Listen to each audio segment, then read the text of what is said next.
ए परीक्षा रे अंशग्रहण करती आ परीक्षा को निश्चित भाव में से क्लीयर करती। तेणु प्रत्येक परीक्षा भली ए परीक्षा एक स्ट्राटेजी रहिबा दरकार, एक संपूर्ण योजना रहिबा दरकार। आज ये वीडियो रे आमे पूरा प्रिलिम रो इंटरव्यू पर्यंत कौन कौन स्ट्राटेजी रहिबो ता विषय आमे कथा बा। नुआ नुआ कैंडिडेट माने जो माने कॉलेज रे अछ से माने वीडियो को शेष पर्यंत देखिले प्रिलिम रो स्ट्रेटजी, मेन रो स्ट्रेटजी, सीसाट पाई कोन करिवे, केमिति परीक्षा को बुझिबे एवं तार सिलेबस संपूर्ण वीडियो शेष रे एक टिप्स माध्यम रे मु जणैबी केमिति कोन सिलेबस को प्रिपेयर करियो। तबे स्टार्ट करिवा। इंट्रोडक्शन समस्त को स्वागत पुणी थरे करूची, काइना एटा एक लंबा जर्नी, लंबा यात्रा हबो। ए यात्रा रे धैर्य धरिबा निश्चित भाव रे जरूरी। 2025 ओएस परीक्षा पाखापाखि शेष हवा अवस्था रे प्रिलिम किछि दिन बा किछि मास भितरे प्रिलिम हेइ जिवो। कवर करिबा आमे मेन आउ इंटरव्यू पाई। ए जो वीडियोटा सुइटेबल रहिबो बिगिनर मानक पाई जो माने आरंभ करछन्ती एंड रिपीटर्स मीन्स जो माने पुणी थरे परीक्षा दउछन्ती सेमानक पाई ए वीडियोटा सुइटेबल रहिबो। प्रथम काम आसे हमें परीक्षा को बुझिबा, अंडरस्टैंड द एग्जाम कोन परीक्षा कहूछि। समस्त जानिथिबे परीक्षा रे तीनटा फेज अछि, preliminary phase, main phase, interview phase. Preliminary phase रे प्राय 10 रु 12 लाख कैंडिडेट प्रति वर्ष परीक्षा दियंती, किंतु 10 रु 12 लाख कैंडिडेट कोठू मात्र 4 रु 5 लाख कैंडिडेट जानते परीक्षा दवा पई। सेथिरे भी ओनली 30,000 कैंडिडेट मु कहबी जो माने सीरियस कैंडिडेट 30,000 भी नहंती, 30,000 रु कम 25,000 20 रु 25,000 सीरियस कैंडिडेट तांको भितरे थांती। ता मध्यरु पाखापाखि जेते वैकेंसीज आसे वैकेंसीज रो 11 टाइम 10 टू 11 टाइम सिलेक्टेड होती। अर्थात आम कही पारिबा 10 रु 15,000 कैंडिडेट प्रिलिम रु मेन को एग्जाम दवा पाई जानती। ठीक अच्छे, मेन परीक्षा दियंती 15,000, अर्थात प्रिलिम 15,000, 12 रु 15,000 फिक्स नुह।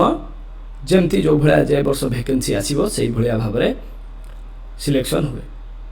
प्रिलिम रो कोन कोन रहउची ना, प्रिलिम्स रे जीएस पेपर आ सीसाट पेपर होची। ऑब्जेक्टिव पेपर होइबो, GS means general subject, general studies आ CSAT paper. Main descriptive paper आ ऑप्शनल पेपर भी रहउची। इंटरव्यू 250 मार्क रो इंटरव्यू होबो आ ओडिसा स्पेसिफिक फोकस ऊपर बेसी गुरुत्वपूर्ण दिया जिवो। तो ये तो रहिला अंडरस्टैंडिंग द एग्जाम को केमिति बुझिबा।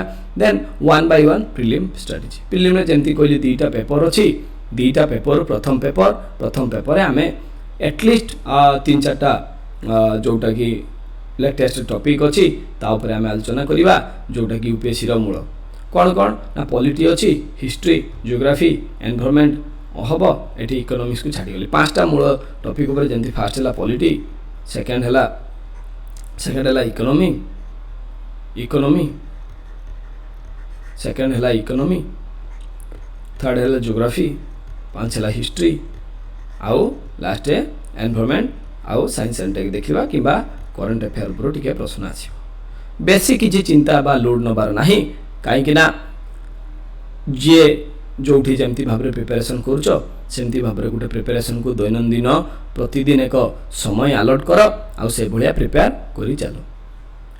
जते बेले सीसाट पेपर आसे, सीसाट पेपर रे कॉम्प्रिहेंशन आसे, रीजनिंग आसे आ मैथ आसे। कोन करि परिबा आमे आर्यन पब्लिकेशन द्वारा गुटे बही आछि आरएस अग्रवालंकर ताको यूज करी कि किछि क्वेश्चन प्रैक्टिस कले हे जिवो। आउ कोन ना पास्ट ईयर पेपर जोटा पूर्व वर्ष सब प्रश्न पत्र आछि ताको जदि जणे भल भाव रे प्रैक्टिस करिवो तबे निश्चित भाव रे से प्रिलिम टाको क्लियर करि परिवो। सबो बेले एक्यूरेसी आउ टाइम मैनेजमेंट ऊपर गुरुत्व दवा पई पड़िवो। टाइम मैनेजमेंट न करि पाले इस एग्जाम को क्लियर करिबा संभव न। परे आसे मेन स्ट्रेटजी। मेन ने जेंति जीएस रो 4टा पेपर आसे, जीएस रो 4टा paper history, geography, society Odia specific, GS 2 रे polity governance Odisha scheme, GS 3 रे इकोनॉमी जेमती स्क्रीन में आछे देखि पारते economy science tech disaster management, ethics रे GS 4 रे एथिक्स जहा कि रियल लाइफ ओडिशा एग्जांपल्स रो सब जाका प्रश्न पचारि। मेन परीक्षा रे लैंग्वेज पेपर रो प्रश्न आसीबो आ ऑप्शनल रहिबो। मेन परीक्षा रे लैंग्वेज पेपर कोन लैंग्वेज पेपर इंग्लिश आउ गोटे रहिबो ओडिया किबा जोटा जहार नेटिव लैंग्वेज सेटा रहिबो सेटा कंपलसरी पेपर आ सेटा टिके क्वालिफाइंग पेपर भी पास करबा निश्चित भाव में जरूरी। यह पाई कोन करिवे ना एसे इंग्लिश आ ओडिया एसे आ कॉम्प्रिहेंशन को रेगुलर भाव में प्रैक्टिस करिया दरकार। ओडिया वोकाबुलरी जो एडिटोरियल ओडिया न्यूज पेपर आछी से न्यूज पेपर को जणे जदी भल भाव में पढी परिबो तबे ता निश्चित भाव में क्लियर हो। आ ऑप्शनल जते बेले जणे चूज करिवो ऑप्शनल चूज करता सबुठु बड़ कथा।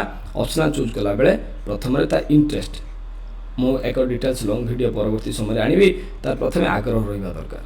आउ सिलेबस भला से ऑप्शनल ताको अन्य को जीएस सब्जेक्ट किबा मेन किबा इंटरव्यू रे हेल्प करिवो ताको भी लक्ष्य रखी कि ऑप्शनल रखिया दरकार। जो कि जे पॉपुलर ऑप्शनल अछि political science and IR, international relation, sociology, geography, Odia literature ए सब लिटरेचर रखी पिला माने पास करछु। तबे जे कोनोसी ऑप्शनल गोटे कैंडिडेट रखि परिबो सेथिरे आदि दी मत नाही। किंतु कथा हला कोनोसी अन्य कोनोसी पिला किछि ऑप्शनल रखिछि भाबी ताको ऑप्शनल रखि दबा सेटा भूल भाबरे साबित हो। तेणु जो पिलार जो विषय उपरे कमांड अछि सेही ऑप्शनल रखिबो तबे से निश्चित भाबरे भलो नंबर से रखि पास करि परिबो। शेष पर्याय जहा कि रहिला interview strategy. Focus on personality not knowledge, know your depth well. Cone focus on personality सबु बेले चेष्टा करिबो फोकस ऑन पर्सनालिटी निजर व्यक्तिगत ढांचा जेमती बढ़ेबो आ नॉट नॉलेज ज्ञान नुह हला सब बेले निजर व्यक्तित्व को बढ़ेबो। ज्ञान भी जरूरी, ज्ञान नॉट नॉलेज ज्ञान भी जरूरी, ज्ञान ठो अधिक जरूरी व्यक्तित्व। रिटेल एप्लिकेशन फॉर्म को भलो भाव में प्रिपेयर करिबो जहाँ भी फॉर्म रे फिलअप करथिबो काना मेन परे ओपीएससी तरफ रो किबा यूपीएससी जे कोनसी परीक्षा दियंतु उटे डेप फॉर्म उटे आसीबो डिटेल एप्लिकेशन फॉर्म। से डेप फॉर्म रे डिटेल एप्लिकेशन फॉर्म रे कैंडिडेट को कौन कह ना तार डिटेल्स क्राइटेरिया एजुकेशन क्वालिफिकेशन तार हॉबीज तार इंटरेस्ट तार जते प्रकार एक्स्ट्रा करिकुलर एक्टिविटी अछि ताको फिलअप करिया पई कह कैंडिडेट ताको फिलअप करी इंटरव्यू सामने रखियो ता प्रश्न पचारियो। सबु बेले जेहेतु OPSC body Odisha public service commission यह कंडक्ट करूची तेणु ओडिशा रो जो रिसेंट इश्यू बा करंट अफेयर आम कहीपर ता उपरे टिके अपडेटेड बा टिके ज्ञान रखा पड़ो। आउ अनेक मात्रा रे मॉक प्रैक्टिस करने पड़ो इंटरव्यू पाई। सो पैनल्स गुड़ा कोचिंग सेंटर अच्छी तार पैनल्स माने अच्छी तेणु प्रैक्टिस कले टिके टिके अभिज्ञता बढ़ो। सबु बेले निजर बॉडी लैंग्वेज आ क्लैरिटी ऑफ कॉन्सेप्ट ऊपर जदि जने ध्यान दबा रही परियो। ए वीडियो सीरीज जो माने नुआ प्रिपरेशन करूचंती सेमानक पई बहुत उपयोगी रहिबो। गोटे साधारण टाइम लाइन दबा कि कौ भलिया जने प्रिपरेशन करि परिबो। जने मे कि जून रो जदि प्रिपरेशन स्टार्ट करे तबे से कोन करिवो पाखा पाखी मे से सुधा बा मे लास्ट रे ओपीएससी तार परीक्षा करे किंबा यूपीएससी तार परीक्षा करे। तेणु गोटे पिला गोटे वर्ष पूर्वरु अर्थात 11 मास पूर्वरु जून मास रु जदि पढ़ापढ़ी से आरंभ करे तबे जून रु अक्टोबर पर्यंत गोटे जीएस सब्जेक्ट को से कवर करि परिबो। आ जनरल बेसिक फास्ट फेज रे से कोन करिवो ना ता फंडामेंटल बा बेसिक जिंस उपरे से तार कमांड बनिबा पई चेष्टा करिवो। बेसिक जिंस कला परे ऑप्शनल बेसिस को से आसीबो। ऑप्शनल को से चूज करिवो आ ऑप्शनल उपरे से पढ़ापढ़ी आरंभ करिवो।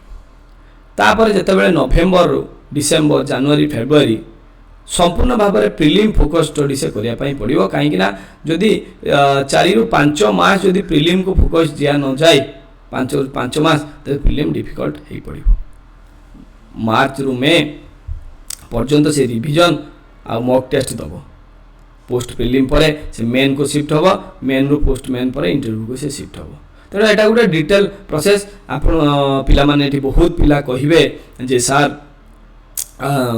ओएस प्रिलिम को एते समय कहीं आम दबा कहीं तार भी किसी कारण अच्छी।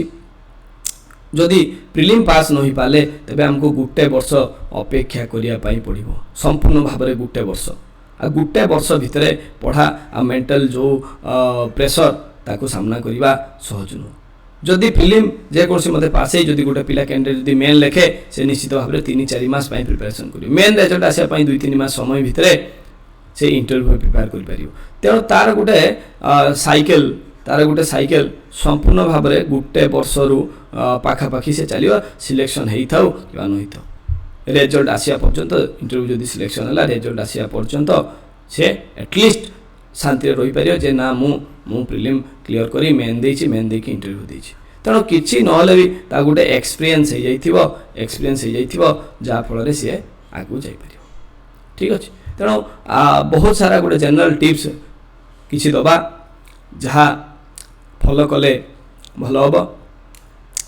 सब बेले इंग्लिश न्यूज़पेपर बा नेशनल न्यूज़पेपर जहाँ हिंदू हो इंडियन एक्सप्रेस हो ताको फॉलो करिया दरकार उड़िया स्पेसिफिक न्यूज को मंथली मैगजीन करंट अफेयर पाई अपडेट रहिबा दरकार कहीं करंट अफेयर रो वेटेज दिन को दिन बढ़िया पाई जाउची आउ जो निजर भूल सब प्रिपरेशन ले होची डे टू डे भूल सब गोटे लॉगबुक बा गोटे बही बनै कि निजर भूल को प्रैक्टिस करी सिथरे रखिया दरकार डेली न्यूज राइटिंग करिबा दरकार करंट अफेयर पाई आउ किछि जदि निजर प्रिपरेशन जदि सेल्फ स्टडी करा जाउछो किबा कोचिंग रे किछि जॉइन करछो निजर जे कोनसी सब्जेक्ट सरला परे एमसीक्यू लगै सारी एमसीक्यू एनालिसिस प्लस एक टेस्ट सीरीज माध्यम रे अन्य कोचिंग सेंटर टू किबा फ्रेंड्स कलीग्स टू कोन करिया दरकार ना फीडबैक नबा दरकार फीडबैक ननले प्रिपरेशन टिके कष्ट ही पड़िबो सब बेले मन रखिया दरकार कि ए जर्नी एते सहज नुह